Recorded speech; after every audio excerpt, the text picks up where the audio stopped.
Good morning বন্ধুরা, কেমন আছো তোমরা? আশা করি ভালো আছো। দেখো না, আমি এখন রান্না করছি।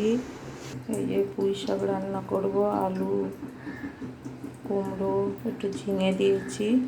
এই যে তেল দিয়েছি কড়াই, পাঁচফোড়ন আর শুকনো লঙ্কা ফোড়ন দিয়ে দিলাম। একটু পেঁয়াজ দিয়ে দিয়েছি আর একটু রসুন। ইলিশ মাছের মাথা দিয়ে করব বন্ধুরা।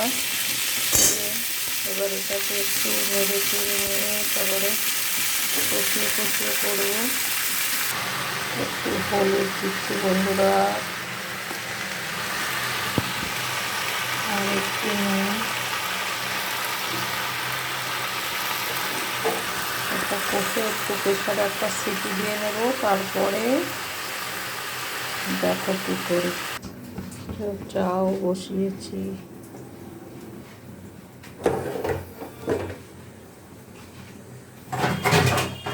কেমন লাগছে দেখতে। মাথা মাছ, আরও মাথাটা দেবো, ভাজছি, ভেজে নিই। মাছের মাথা দিয়ে দিচ্ছি, দিচ্ছি। তোমাদের স্বাদ মতো দেবে, নুন আর দেবো না, নুন দিয়ে দিচ্ছি। অল্প একটু সর্ষে বাটা দিয়েছি, ওটা তোমাদের আর দেখানো হয়নি, আমি তাই দিই।